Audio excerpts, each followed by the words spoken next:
Bonjour, je m'appelle Joëlle Noni, je travaille au Terme d'Avesnes et je suis responsable des ateliers d'éducation à la santé de la peau et je suis spécialiste du maquillage médical. On va travailler avec Claire pour essayer de cacher les petits boutons d'acné.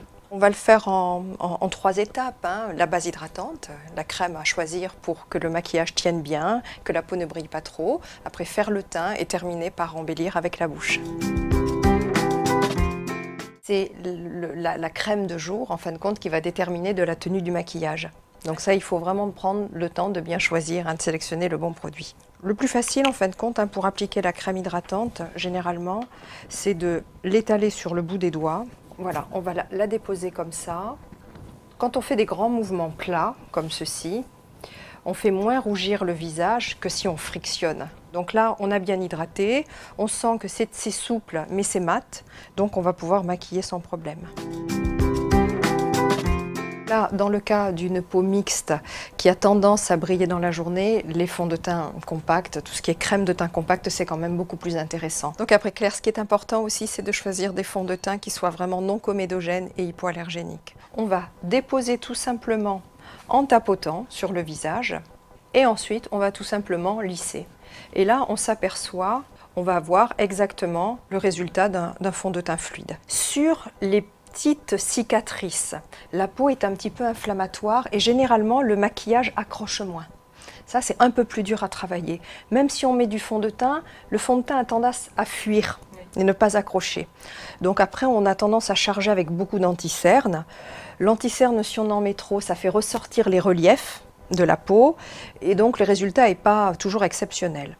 Donc là, on va tout simplement prendre un peu de pinceau correcteur beige qu'on va mettre comme anti-cerne et on va l'utiliser aussi pour cacher les petits boutons.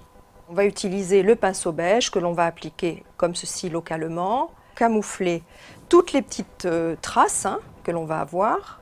Et là, c'est aussi intéressant sur les petites cicatrices d'acné. Et l'astuce après, eh bien, c'est tout simplement de prendre un coton-tige et de tapoter. Parce que généralement, on le fait avec le bout du doigt et on élimine ce qu'il y a sur la tête du bouton. Donc là, maintenant, on va fixer le maquillage avec la poudre translucide. Bon, pour le fixer, le plus simple, c'est de prendre une teinte claire. Donc on va tout simplement, avec un gros pinceau, prélever la poudre et on va l'appliquer comme ceci. Par contre, il y a un petit truc qui est important, c'est que lorsqu'on a tendance à avoir de l'acné, on a un peu de relief. Donc, il faut terminer l'application à rebrousse-poil, comme ça. Parce que là, on va faire passer la poudre entre la peau et le duvet, et du coup, on fera moins, enfin, moi je dis fariner, c'est pas très élégant, mais c'est un peu ça quand même. Pour augmenter les lèvres de façon harmonieuse, il suffit de partir du centre et on va un tout petit peu augmenter d'un petit millimètre. Voilà, donc je vais un peu augmenter le bas de la lèvre. Après, ce qui est intéressant, c'est d'en mettre un peu au niveau des commissures des lèvres pour foncer. Et à ce moment-là, le centre, le cœur de la bouche paraîtra un petit peu plus volumineux. Très satisfaite par le résultat. J'ai trouvé ça assez simple et toutes les astuces de Joëlle je pense, vont me permettre de pouvoir le refaire chez moi de manière aussi bien réussie, en tout cas j'espère.